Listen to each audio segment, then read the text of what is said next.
So it's actually a bit of a story.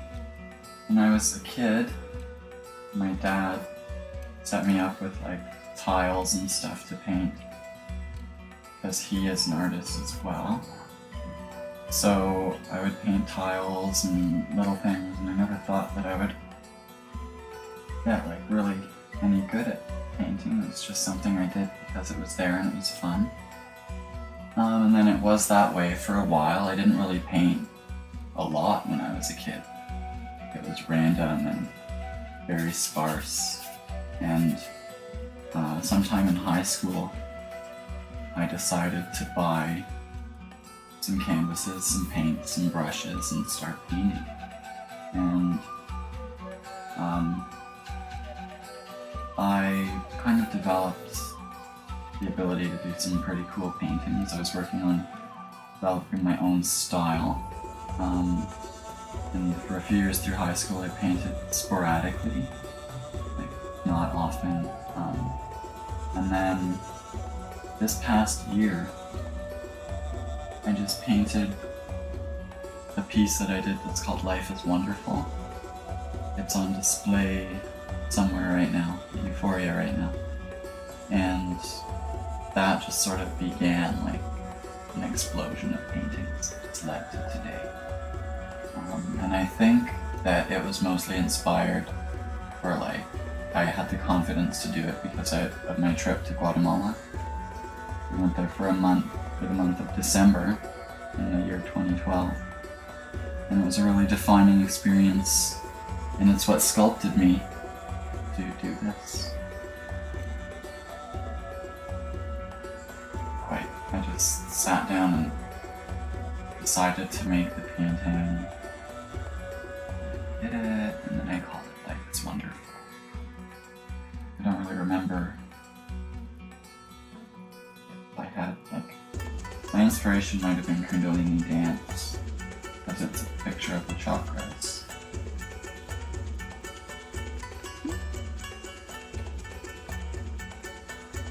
I do have an obsession with cats. I have a crazy obsession with cats.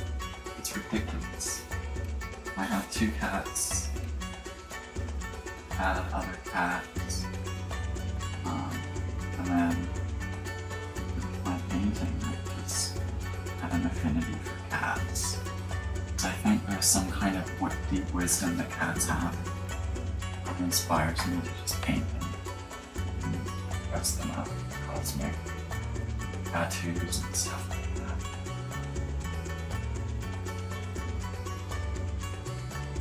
Golds and yellows right now, as you can see by this piece, been really speaking to me lately. I really like the effect of yellow as highlighting, like I did in my Golden Meadow painting. It's just really good. I want to do a series of landscapes that are golden.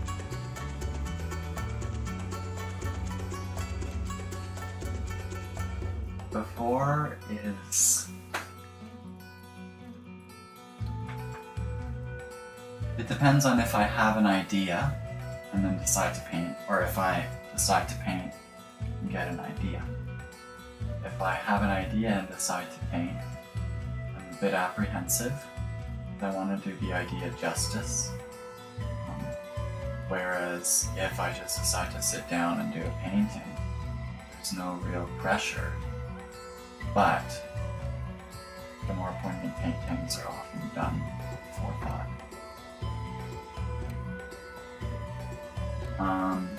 During the painting process, it's a mixture of all emotions. It depends on what's happening. Sometimes I might be incredibly frustrated and want to burn the painting.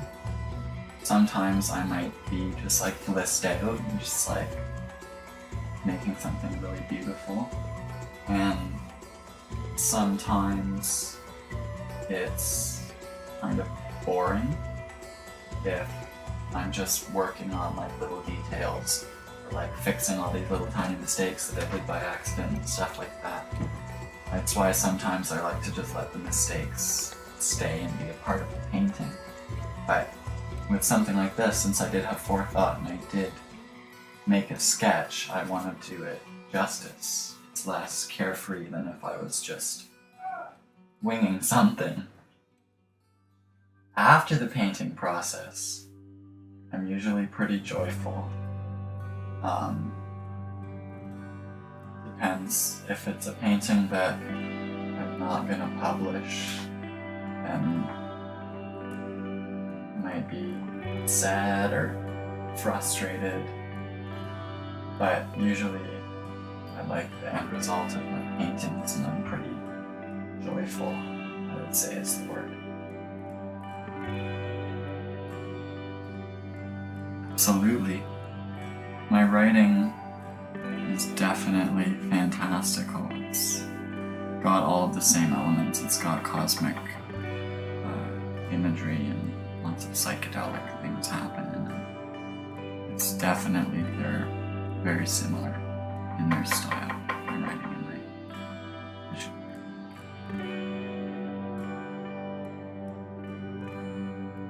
To have anyone comment on any of my work is a wonderful feeling. Just to know that it's being seen and that even people are taking the time to form opinions based on it is really flattering.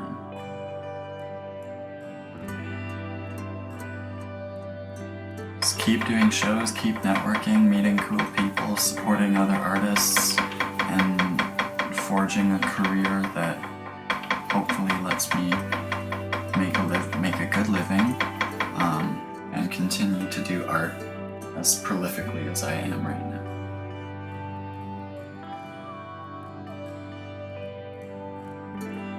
Aside from like grades 1 through 8, I didn't take a single visual art class in Mayfield. Not a single one. Usually, oh my goodness. So, it's a work day, so I get up at like 8:30, I've got 10 minutes till I'm out the door, I brush my teeth, I throw something on, I go. I work at the shop, pretty run-of-the-mill, just like making food, serving people, stuff like that. And then I I walk home, and then I come in here and I sit down and I go on my laptop and check my email and my Facebook and my stuff like that to see if I've got any important messages to reply to or to read or anything like that. Usually I'll do something on like my website or something like that, some like promotion on Facebook or some way to just like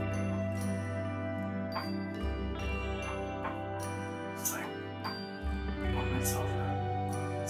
Just like try to use my time productively and always push towards excellence in art. I present myself, what I do for people.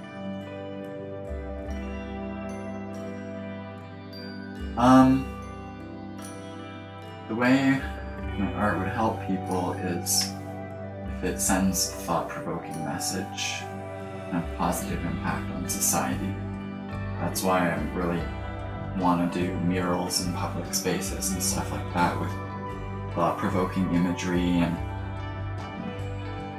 just to sort of, because you can be an artist and make paintings, but you can also be like an artist and have an impact on society around you and be a public figure and sort of strive towards the establishment of an arts community. So I can, through networking and organizing shows, help other artists who will then help me as I've helped them. So helping people by fostering good relationships and fostering strong artistic networks, both regionally and globally. I think that's how I can help. By providing thought-provoking images and promoting other arts.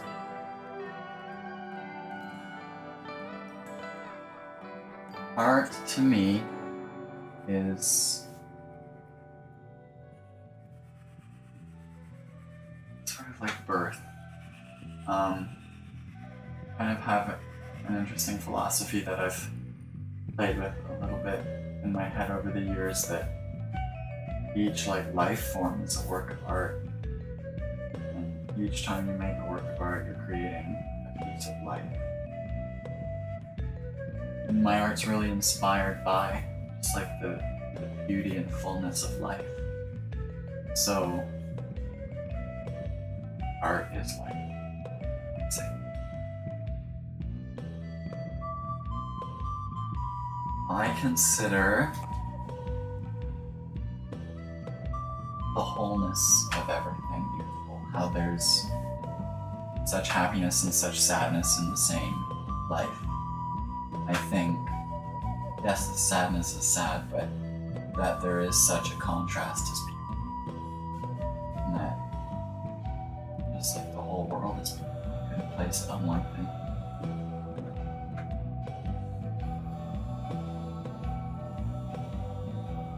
My novel, Annagella, it started off as a 45-page short story, and my inspiration was to explore how disgusting some medieval traditions were. So my initial inspiration was about a princess who's forced to kill or be killed by her sisters, or the victor would become the Queen of Myrcopolis. And that's where the story began, and then I was inspired by Spartacus and Lucy Lawless as Lucretia, so I made a character called Stationanda, the Oracle. And then a lot of magical objects came into play, and there was a gnome named Mungus Dungus, and it all just sort of unfolded. And it was the idea of the story. I don't want to spoil it for Felicia. The girl is told that if she wears this amulet while she kills her sisters, she can see them return to life. And sort of moral of the story was that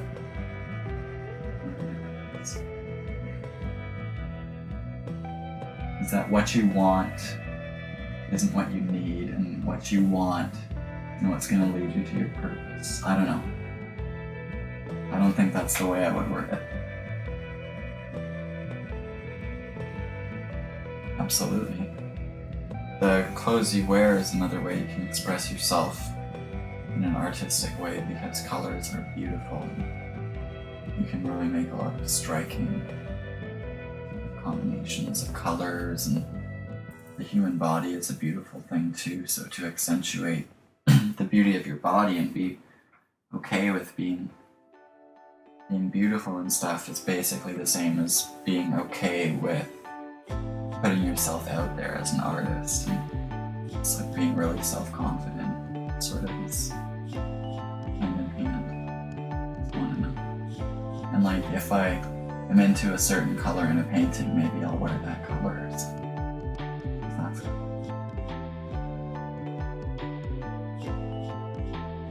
Coffee, oh my god. I drink way too much coffee.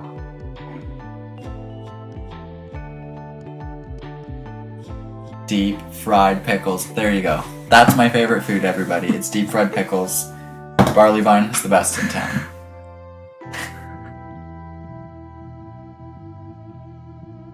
Makes me happy.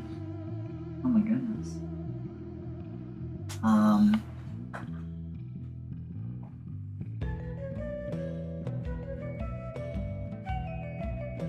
My cats. My cats make me happy, my plants make me happy. Sunlight coming in through the windows makes me happy, and good food makes me happy, and I think I really enjoy the simple things.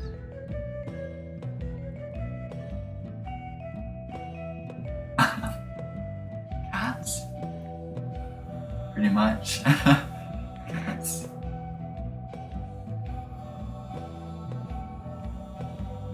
Not lost, but I did spend some time on my own in Guatemala.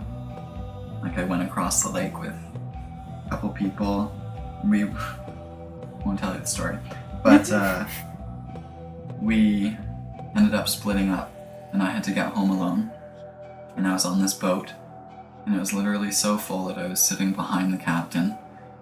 And like, this is the boat, and this is the water level.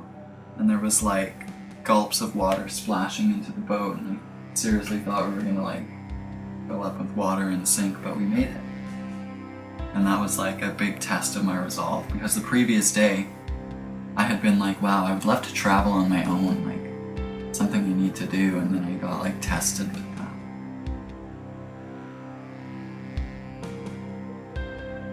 I would like to see more venues for youth artists, and for really sort of, it needs to be more of a bohemian kind of scene.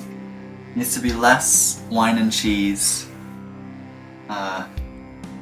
More, if you please. More smelly hippies? No, not necessarily. But hippies nonetheless. Hygienic hippies. That's what we need more of. We need like we need fresh culture in the town. Goodbye, thanks for watching. Have a beautiful day.